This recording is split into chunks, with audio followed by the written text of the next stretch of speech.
The title of my talk tonight is Libertarians and Liberty. And perhaps when I get towards the end, we can find out why I've put those side by side.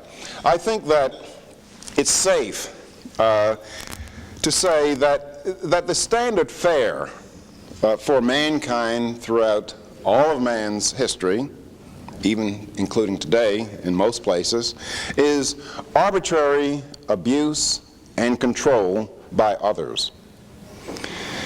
The standard instrument for abuse is government.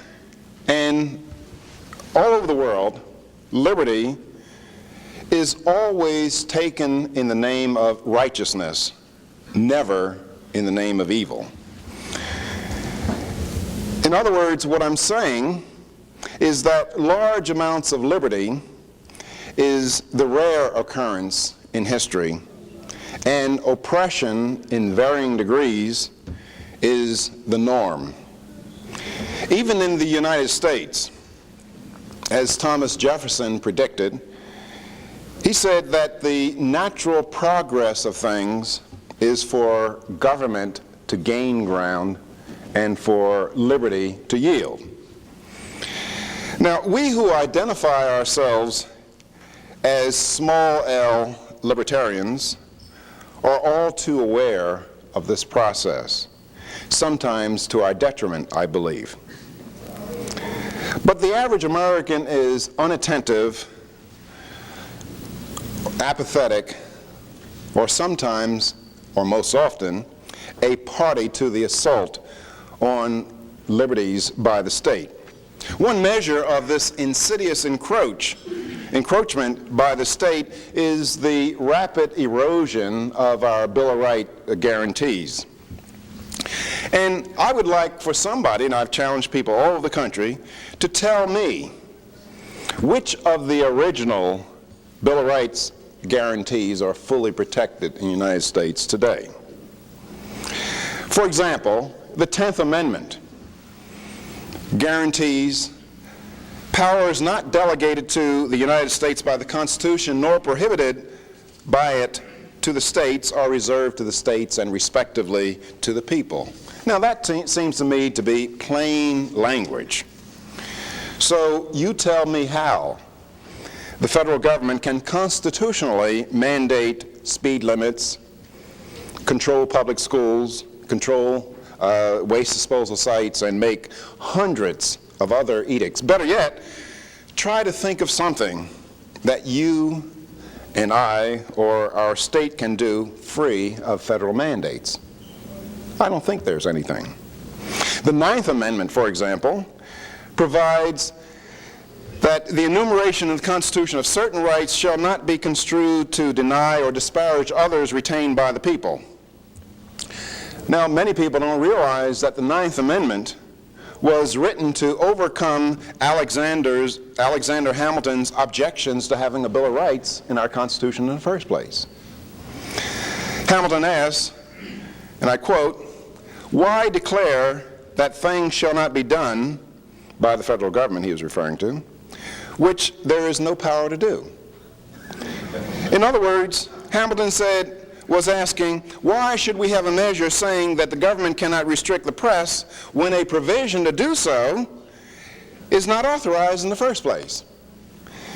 Now, Hamilton's legitimate worry was since it is impossible to list all of our freedoms, he said that he thought that politicians and judges would rule that if they weren't listed, they weren't protected in the first place.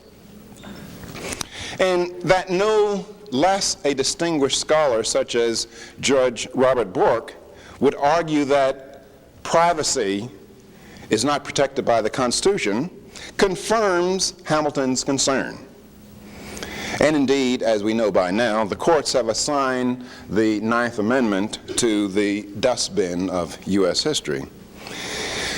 We retain a few protections of the 5th Amendment, but they're under siege. Among the protections of the Fifth Amendment are, a person cannot be compelled in any criminal case to be a witness against himself. Now try this. Call up your IRS agent and ask whether the information you supply on the tax form can be used against you in a criminal proceeding. And then ask, are you constitutionally required to supply that information? That's the reason why we have the charade of voluntary compliance.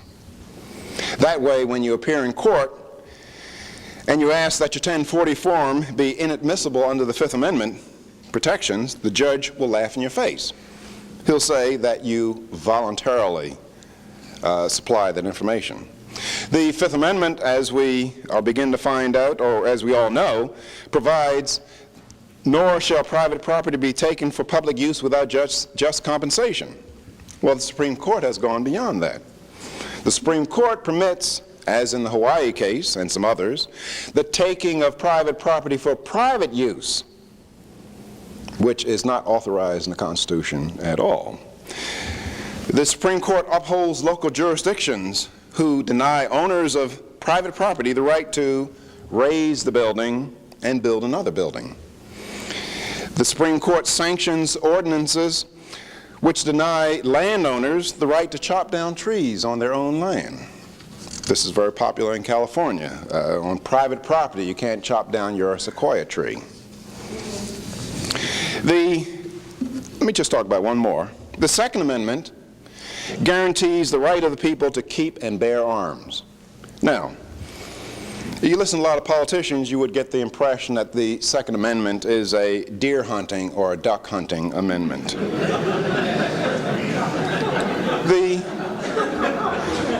I believe the framers had in mind when they proposed the Second Amendment was to permit people to protect themselves against wannabe domestic tyrants. And that's why the Second Amendment is under siege. That is, the very people leading the attack on the Second Amendment are the very people who want to gain greater control over our lives and restrict our freedoms. An important part of their agenda is to first disarm us. Now, one of the most frequently heard justification for the attack on personal liberty is the pursuit of flimsy notions of social justice. That is, notions of social justice that could not make sense in any kind of consistent environment or analytic thrust. Now, allow me to establish what I consider to be the first principles of social justice. And the first principle, if you pay any attention to John Locke and others, von Humboldt and Goethe, is that each of us fully owns himself.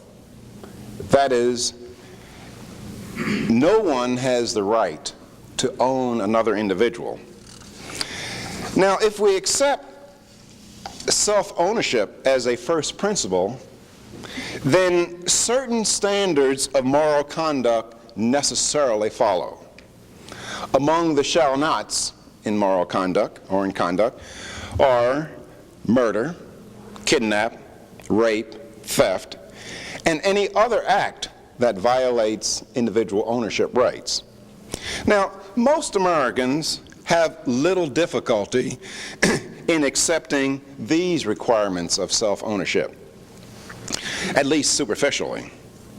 But however, they forget, ignore, or hold in contempt another very important corollary to self-ownership, and that is self-ownership is meaningless unless one owns what he produces.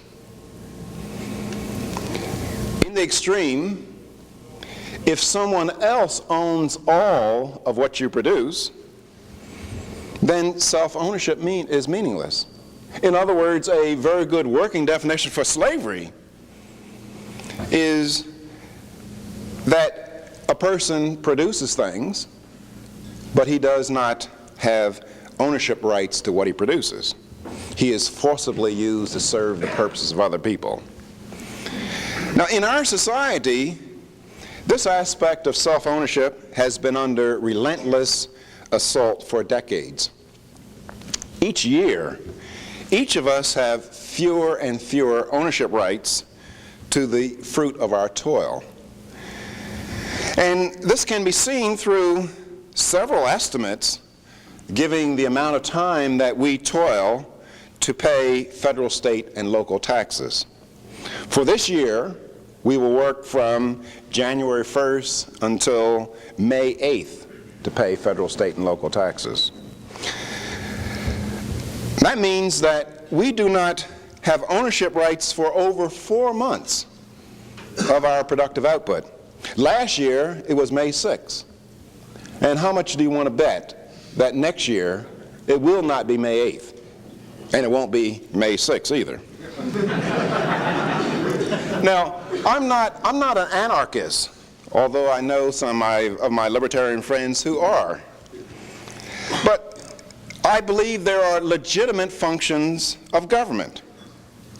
However, the legitimate functions of government are those that secure and protect self-ownership rights. Therefore, it's a legitimate function of government to protect these rights against international and domestic usurpation. Hence, that says it's a legitimate function of government to provide for the national defense. It's a legitimate function of government at some level to provide for police services. It's a legitimate function of government to enforce contracts, adjudicate some disputes, enforce constitutional order, and provide certain public goods. And when I say public goods, I mean public goods in the way that an economist would talk about public goods. It is not a legitimate function of government to confiscate the property of one American and give it to another American to whom it does not belong. And herein lies our most important moral failure in our country, and hence the injustice in our society. According to just my eyeballing it, looking through the federal budget book, fully 3/5 of federal government expenditures constitute actions that involve the confiscation of the earnings of one American and giving them to another to whom they do not belong. And we can think a lot of programs that fit this category. Some are aid to dependent farmers programs, aid to dependent business, mostly savings and loans lately, retirement handouts, and welfare handouts. Now, many Americans bask in moral rectitude, applauding government actions that they would roundly condemn as despicable if done privately. That is, if I confiscated the money from one of you, I walked up to you and I said, give me your $200, and then having gotten the $200, I would go help a homeless lady downtown sleeping on the grate. I would buy her some housing and some food. Well, most of you, or most Americans, would condemn me as a thief regardless of the use to which I put that money. Now, I assert, and this is the problem in America, most Americans don't see this, I assert that there's little conceptual distinction between that act where I walked up to you and when the IRS or the congressman walks up to me and says, Williams, you give me that $200 you made last week, and we will help the lady downtown. I see no conceptual distinction between those two acts. If there is, if you press me for a distinction, the only distinction I can come up with is one is illegal and the second is legal. However, legality should not be the talisman for a society which professes a desire for justice. After all, history is full of acts that were legal but clearly immoral. That is, slavery in the United States was legal, but it was immoral. Apartheid in South Africa is legal. Concentration camps Stalinist and Maoist purges, they were all legal, but clearly they were immoral. And I think that the big bridge that we have to cross in the United States is the recognition that actions which are immoral when done privately don't become moral simply because they're done with majority consent or under the color of law. I've had a lot of people tell me, well, Williams, we live in democracy and there's majority rule. Well, I first rushed to point them out that it should be, it was designed as a republic. But beside that, I say that democracy or majority rule is no standard for morality. I ask people, well, if we voted to, I've talked to ladies about this, I said, if we got a vote, a majority vote to rape you, would you find it acceptable? And almost all the time I found that it was unacceptable. Now, I could very easily pursue some of these ideas in greater detail, but I will have failed my mission to Atlanta if I did not spend at least a little bit of time giving you some of my impressions about capital L libertarians. Now, we all acknowledge the immense threat to our freedoms. But what has been the libertarian response over these years? Many libertarians see a world of no political trade-offs. That is, either one is 100% libertarian or not at all. It's an all or nothing world of purity tests in many cases. Now that might be somewhat of an exaggeration, but it's close. In any case, I'm here to tell you that those who take the all or nothing position of the world usually wind up with nothing. Now, many Americans agree with many libertarian principles. However, we've not been smart enough to exploit these areas of agreement. In other words, just because some group does not buy into our position on the decriminalization of drugs, that does not mean that we cannot forge an alliance with them on some other liberty-oriented task. In other words, what I'm saying, at least in the short run, we have to face the fact that in order to have some political victories, we have to at least make an effort towards appealing to the median voter. And hopefully try to educate voters while we're in office, as opposed to trying to educate them outside of office. The libertarians are going to have to recognize that the average person does not spend the kind of time that we do reading Locke and Mill, Hume, von Humboldt, Jefferson, Hayek, and others, and thinking about liberty. Our response to those who appear to cherish liberty less than we do will have to be more educative rather than put-offish. In other words, the tactic that I see or the strategy that I see that will be useful to those who call for example, more of the welfare state to help the poor, is a response that goes along these lines, that you tell them that I too care about the poor, but your way is not producing the results that you and I want. Let's work together to find more effective ways of helping the poor. That is, libertarians are going to have to do a better job of selling the notions of freedom. As a matter of fact, I learned a very valuable lesson from Milton Friedman in 1976, I think I just started doing some television shows. And Milton Friedman called me up a couple days after, and he said to me, he said, "Williams, you did a wonderful job doing the show."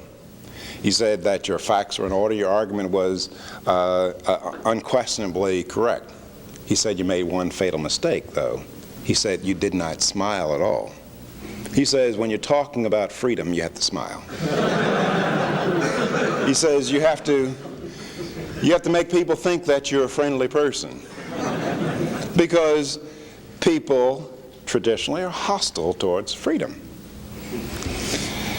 Now, libertarians, and I say this, this is some inside information I get from a lot of people around. I travel all over the country. I get a lot of mail from people in response to my national syndicated column.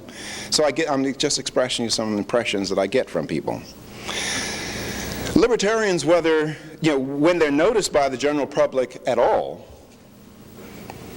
are all too frequently seen as the party that endorses drug usage, prostitution, and gambling. Now, regardless of how far off society is in general, in coping with these issues, I don't believe it's something that we should lead with. And I think that practicality commands that we shed that kind of image. Now, if libertarians have to lead with an issue, and this is just a suggestion, I'm not suggesting a lead issue, but I'm suggesting one that makes a little more sense, and that is libertarians, if they have to lead with the issue, they should lead with one that can gather more sympathy and build more effective coalitions. And I'm saying that if we talked about the libertarian response to the education crisis in our country, I'm very sure that you could build stronger coalitions based on that than building a coalition based on the drug crisis and the libertarian response to it. Now, that doesn't mean that I disagree with libertarian arguments on the drug crisis, but I just think it's the wrong one to lead with and try to build coalitions. Now, let me just kind of close by saying that during my 2 days, I came in last night and I attended a reception, and I talked to many people today. During my 2 days at the Georgia Libertarian Convention, I leave somewhat optimistic, because what is being done in Georgia suggests that we're well on our way towards being a bit more ends-oriented. And for that, we all can be thankful.